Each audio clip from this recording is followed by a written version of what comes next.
Hello, and thank you for joining me for today's reading for the winter solstice here in the Northern Hemisphere, or if you're in the Southern Hemisphere, the summer solstice. But I will be focusing more around the messages of the winter solstice.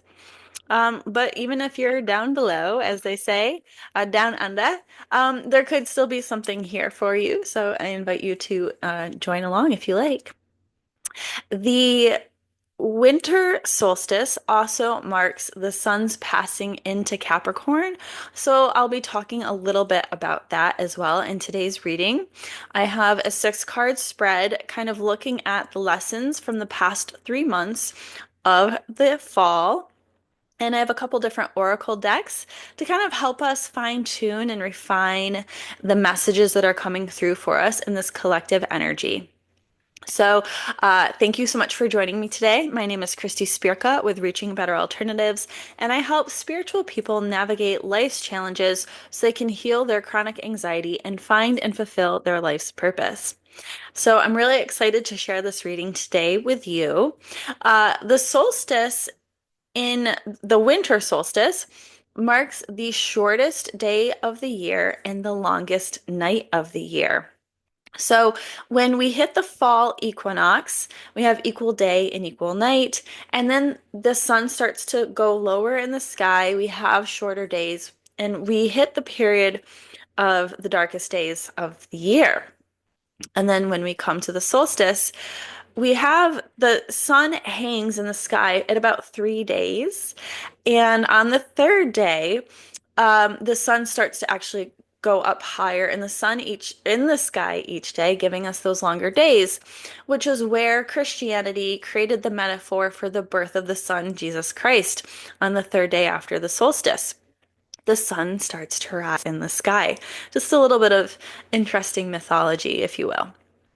And so these last 3 months have really been about going within, reflecting, noticing what it is we need to change in our life, doing that deep inner work, doing that deep psychological work.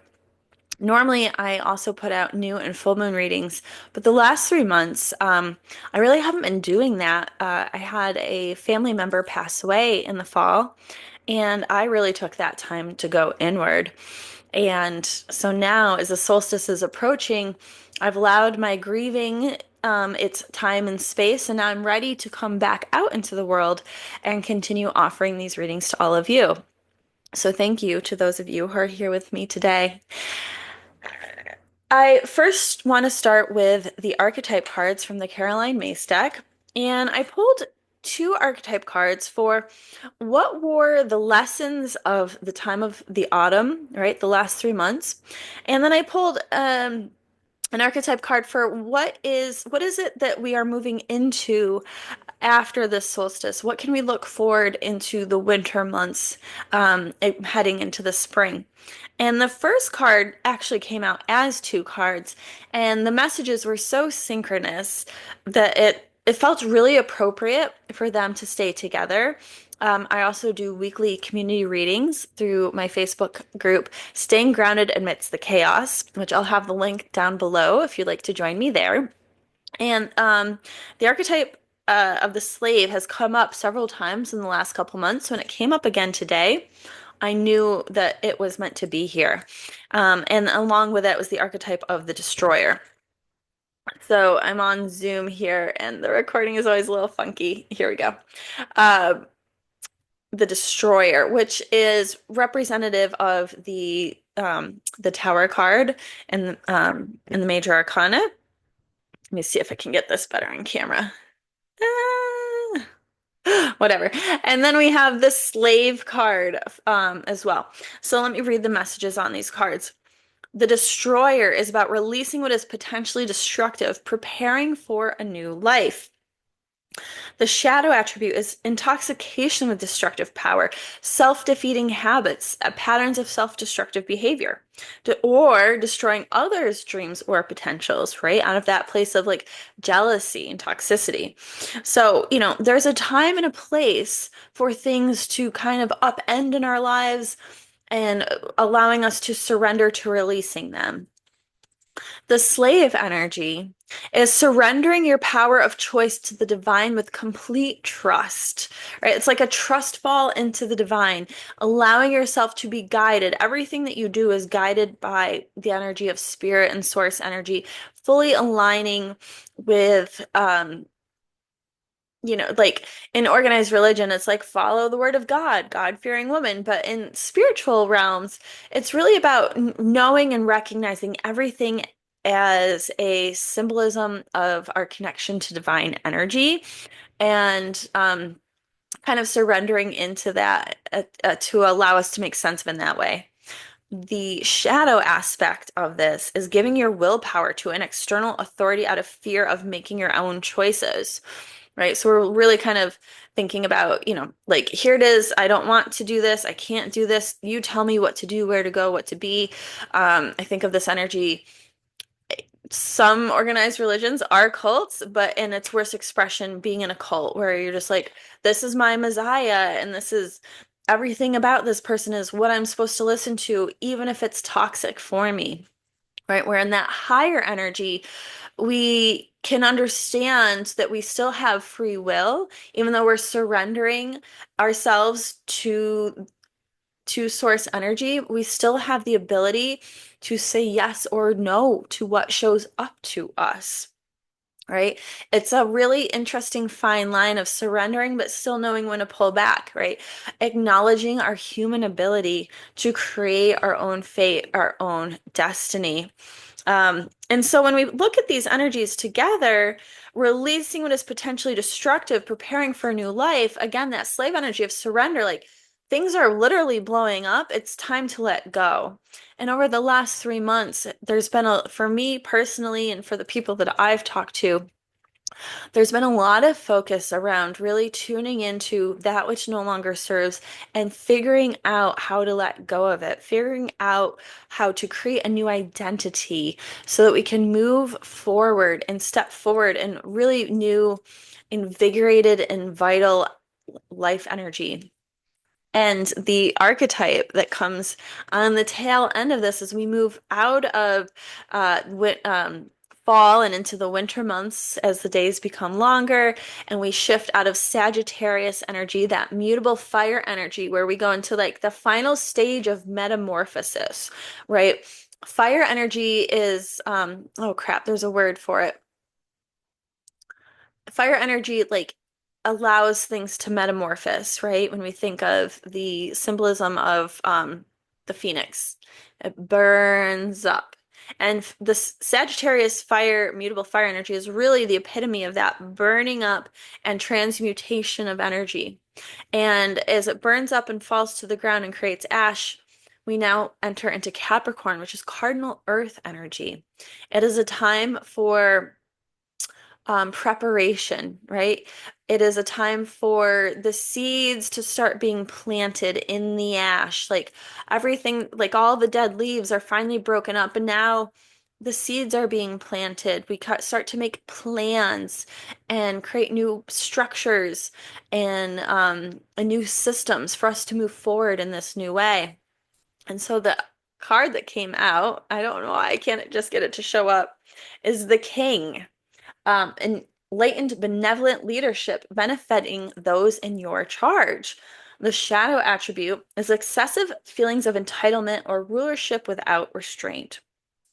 So interesting because there's still that kind of the slave is about surrendering to the higher power, but now the king is the higher power, and we get to recognize in ourselves we are our own higher power.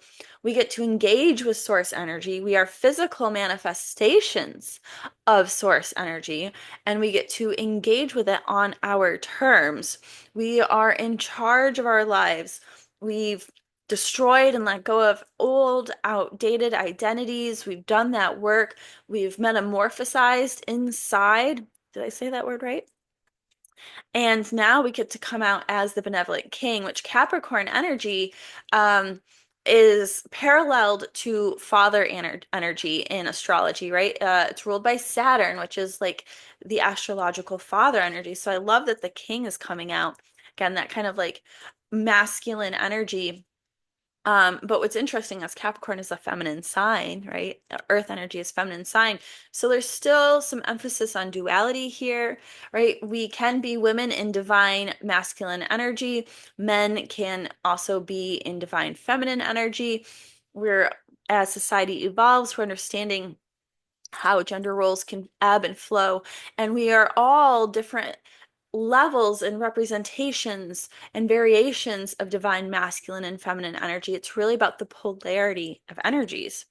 But moving beyond that, this is really about taking charge of your life. Yes, you can lean in and connect to source energy, and trust in that. But now, as you've grown, as you've done your trust fall into source energy, you're now being empowered to follow the currents of energy that come along with the connection to source. And now we understand how to kind of steer our ship.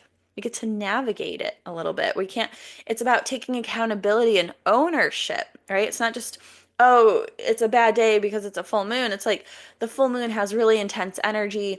I might feel a little wonky. What can I do to navigate this wonky energy instead of playing victim to, having a bad day, right? We take leadership of self. But we want to be mindful that we are not being controlling of others, right? I talk a lot about radical self-acceptance. Part of radical self-acceptance is also accepting other people for who and where they are, accepting life circumstances for what they are. Again, surrendering, releasing control, right? It can when we can have an idea and you know if we're locked up in insecurity, we want to control it. We don't have the faith anymore. And so the control is um comes from fear. And again, if we can lean into the trust fall with source energy, recognize that when things come up as and when they do, it is there for a purpose. It's either to teach us or to propel us forward. How can we, navigate that in the moment for the highest good as we move forward? But we also have to remember we're still only human. We are not infallible, right? And so for our next cards, we have the essence of my inner shadow self, right? Again, we've talked a lot about the slave and the destroyer. And so now the tarot cards are here to help us kind of understand what is the essence of my inner shadow self. And it's the Ace of Cups reversed. And I guess I shouldn't have done a blurred background, but I liked that pretty picture. Um, the Ace of Cups reversed was the essence of my inner shadow self. It is self-doubt. It is insecurity. It is not listening to our heart. What can we learn from the shadow self? I love that next came out was the Ace of, there we go, figured it out. The Ace of Swords, right? So first we have the Ace of Cups. What is the essence of my shadow self? And then what we can learn from that is the Ace of Swords. And so the aces represent beginnings. It is the essence of each of the suits. Cups are our emotions, and swords is about our thoughts. You can see in the card, she's got her thought, beaming out from her head. So, what can we learn? We can learn that it's not about, this is really interesting. It's not about overthinking.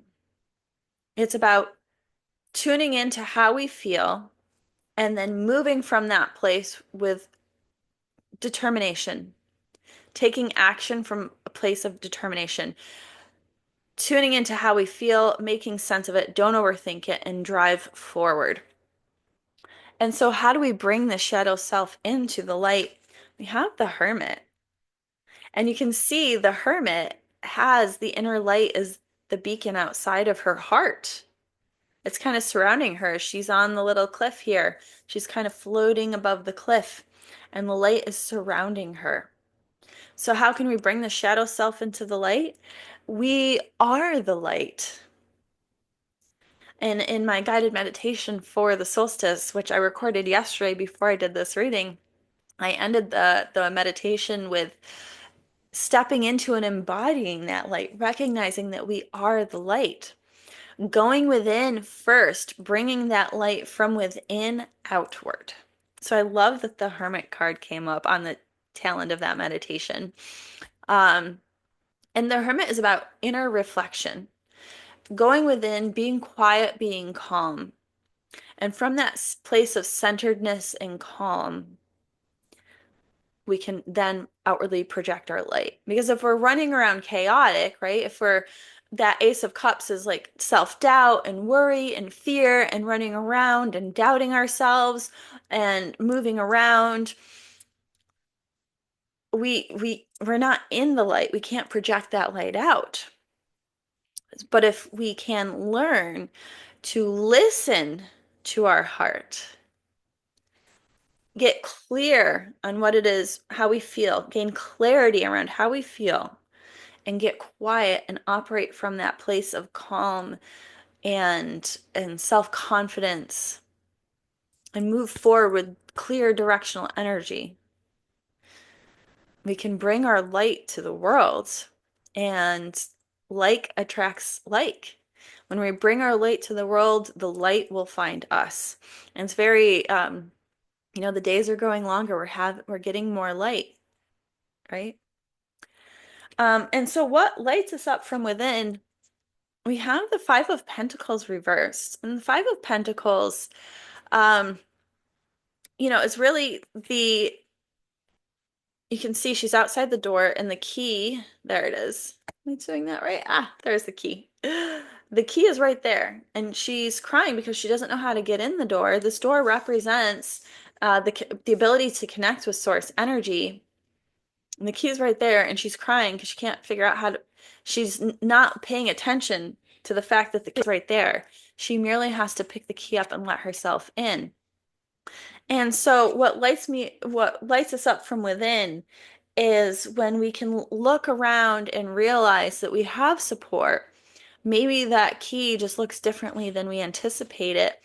If we can learn to recognize the help and support that exists for us and step into that energy of gratitude, that allows us to bring our energy outward, right? Allow yourself to receive the assistance. Allow yourself to receive the light of others. Everybody has a purpose to fulfill in this life. And if everybody steps into their own light and we share it with others, we also have to receive the light of others. So pay attention to who's in your life reaching out to help you, who sees your light already and is holding space for you to shine that light.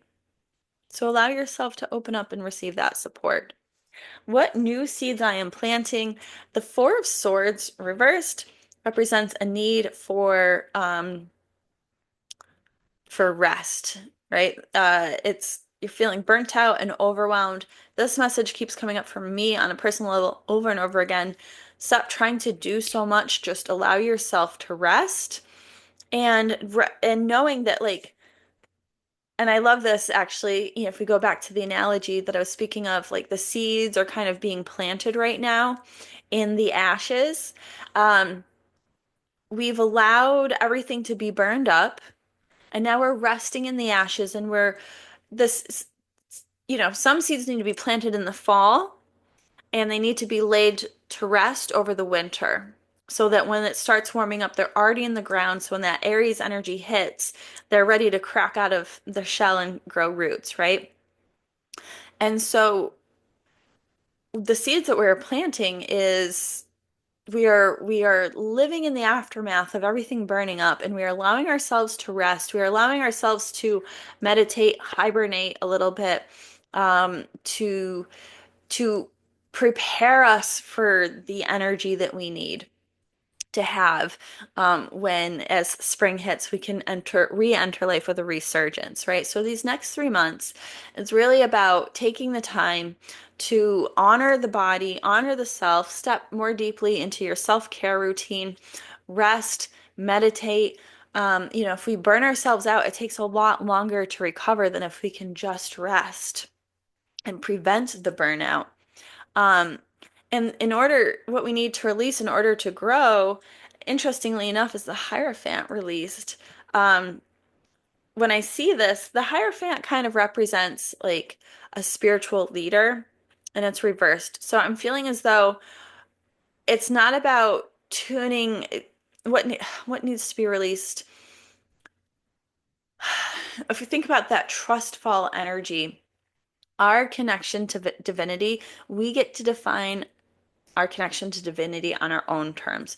So maybe letting go of everything that we've taught about what spirituality and relationship to divine energy should look like, and really figure out that energy of the hermit again, going within, redefining it on your own terms, that Four of Swords energy, reflecting on how you can make it your own, creating your own personal relationship, letting go of everything that you've been told was right or wrong, and figuring out how to redefine that for yourself in your own terms. And I pulled from the Star Codes Oracle, just kind of like what is it that we can help to focus us. And I pulled the Solar Calm card. I'll read from you the book now. This really fits in so beautifully with everything else the cards have been telling us. Solar calm is to clarify. When the sun is calm, with few sunspots or solar flares, its steady energy is quiet and soothes any turbulence in our solar system. The volume is turned down on all the other aspects on your astrological chart. Telescopes see farther into space, and people tend to search for the metaphysical. Plant growth slows down on Earth, but the arts and creative processes often blossom. Politics tend to be opinionated but quiet, and attitudes more entrenched. It's a hard time to start a revolution. The action. Just appreciate the deep, energizing quiet of this time, right? Allowing the seeds to lie fallow in the ashes. Work for steady progress and play the long game. Listen to your muse and support the arts. Take a creative approach and work towards positive change within the systems that are now in place with gentle, steady pressure. Find like minds and grow those deep connections. Listen to the quieter voices that are not usually heard. Whether this is the whispering voice of your intuition or the subtle voice of the introverts are underrepresented. In romantic relationships, hold hands and look for places of quiet refuge together. Build relationships now that will help you to manifest needed changes when the tide turns and the sun activates. The challenge. It is not the time to push ahead or spark change. If you try to motivate practical change in your life or try a totally new approach, it can feel like trying to light a match in the fog. Be patient and the fog will clear in time. Gift. Meditation helps. Turn down the noise of the outer world and listen with clarity to the knowing within. Let go of the details of the story and feel the call to spirit, to connection, and to the interconnectedness of all existence. In this quiet clarity, you can see far away to the distant planets, to the distant stars, and come to understand those overarching patterns. So again, when we can get quiet within and tune into that heart space and clear out the the negative self-talk and those self-defeating habits, those patterns of self-destruction, and lean into connecting to self, redefining divinity on our own terms, and really sitting with that energy, allowing ourselves to really rest and meditate and really we've let go of so much. We're really shifting who we are. Take the time to get to know the new you. Take the time to get to know the new you so that you can move forward with faith and confidence. You can be the king in your life. You can step into that divine masculine energy of mastery, of making things happen. But you must first rest. And so two cards popped out from the Healing Waters Oracle to help kind of facilitate this. First, we have the Wellspring, and then we have the Sirens. And so the Wellspring, the message from the Wellspring is the words are, what are you thirsty for? Body care, take a breath. We don't only need water to thrive, we need it to survive. The Wellspring card often appears when things are unbalanced or when we're pushing ourselves beyond our limits in ways that are simply unsustainable. Just like the seasons around us, we too are cyclical, and thus we may pay attention to where we're expecting ourselves to be in full bloom all year round, right? The fields, we've we've allowed the leaves to decay, and now the fields need to be left alone. We need to rest. No one's out plowing fields in January. You shouldn't be trying to go and create all these new things. It's resting. Allow it to come naturally from that place. When we take care of ourselves, we can listen better to our heart and we can better follow the ideas that we have that we can act upon. But we need that time of rest and reflection, so we step into this Capricorn energy to really get clear on what it is we need to do and plan. If we're going and doing and going and doing, we're not really planning and we're running around really willy-nilly.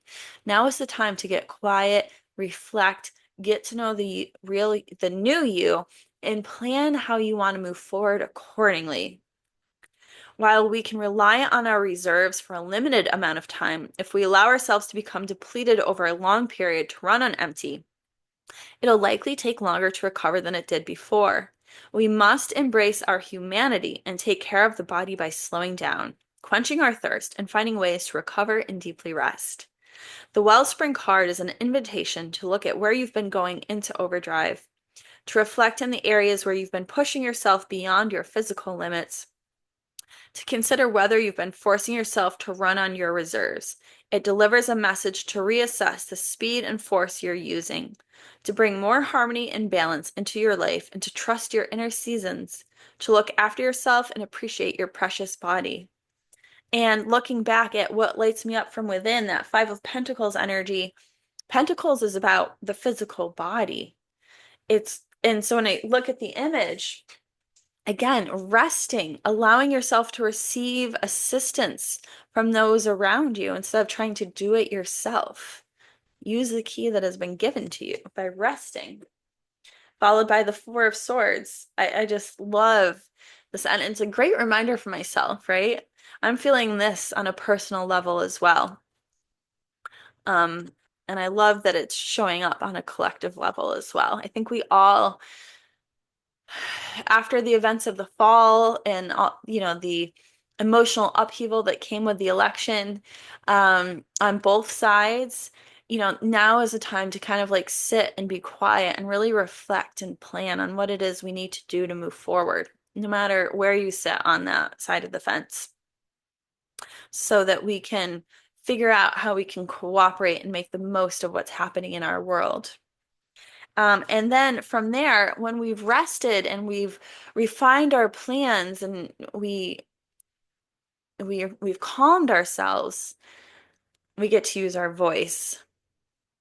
The Sirens, use your voice for expansion and freedom, right? And also, instead of doing the physical work, we can now use our voice instead.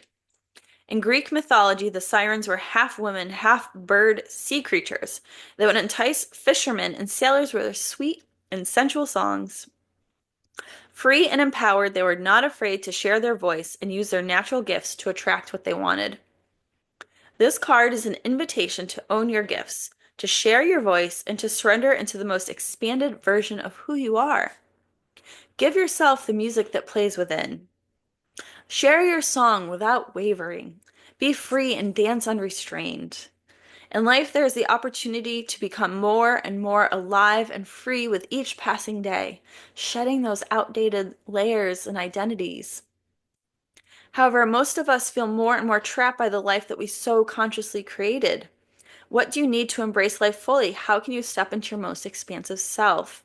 Again, I feel like we've already done a lot of that transmutative work where we've recognized the trap and we've released a lot of that trap. And now we can let ourselves be free to truly express ourselves. But there's still more time to be spent reflecting, getting to know ourselves, meditating and planning so that when we go to use our voice, we can have the most impact possible. We are preparing ourselves to step forward and use our voice. Again, that Ace of Swords energy, communication. Often, while we're growing up, we experience hurt, losses, and endings that we fail to address. Those memories stagnate within us, and it becomes harder to dance and sing. However, every moment of your life is an opportunity to change, to thrive, and grow. Every moment is an opportunity to express yourself, to find your natural, unique dance, way to dance and sing. So really profound here. And maybe you haven't done all the shedding yet. This is your affirmation that you are on the right path, that you're, how do I want to say this? Healing is a lifelong journey. We hit different levels of healing. We hit different levels of shedding. Just the way the crab grows a new shell and then it starts to outgrow the shell, it sheds the shell and then it has to heal a little bit and regrow a shell and grow bigger, right? We go through these cycles of generation and rebirth over and over in our lives. And I'm really feeling like we've had this period of shedding that shell, that phoenix energy, transmutation, burning. And now we're in the period where, and it's funny because Capricorn is opposite to Cancer, which is represented by the crab. Now, as we're in this Capricorn energy, which is about planning and thinking, we've shed our shell. Now we have to rest. We have to allow ourselves to regenerate a new shell. We regrow our identity, get to know the new you, regrow who you are meant to be and step into. And so, wherever you are along in this process, and chances are, if you're listening to this, this is kind of where you are right now, you're being affirmed. It's okay. At some point, we have to stop healing and live in the identity that we've stepped into as a result of the healing. And so we've done all the healing, we've done all the shedding and the regrowth, but now we kind of, again, get to know the new you so that as we enter into the Capricorn energy and we prepare ourselves for that Aquarius energy, stepping into the energy of um, individual energy within the collective, we know exactly who we are and what we're meant here to do. We've recreated our reality to be the next best version of ourselves until the next layer of shadow needs to come up. But for right now, just really enjoy all the work that you've done. Allow yourself to rest and allow yourself to receive help and guidance from others to help deepen your own light and then share that light with the world. So, whew, really impactful energy. And from there, you can be your own king, right? We go from the slave to the king. We get to be in charge of our own destiny, all while knowing that we can trust our connection to divine source to allow us to know how to steer the ship and navigate the ups and downs of life. Because let's face it, something really crazy could happen tomorrow. But if you're in this place where you've allowed yourself to rest and you allow yourself to lean into knowing that everything happens for a reason, even if it's crazy and chaotic, you know how to navigate it and you know that you're going to come out on the other side of it. Now, hopefully, nothing crazy doesn't happen for a while and you get to just really enjoy this space. That is my hope for you, but time will tell. Time will tell. So I hope for all of those who are here with me listening to this reading, thank you so much for making it to the end with me. If you liked this reading, please like this video and be sure to subscribe to my channel to stay updated. I'm putting out weekly meditations based on the messages that come through in my weekly community readings on Facebook. Again, you can join me over there for that. And I'll be putting out videos here for the new and the full moons and the sun's transition into each sign every month. So I hope you have a happy holiday season, no matter which holiday you celebrate, and a happy new year. And I will see you soon, my friends. Namaste.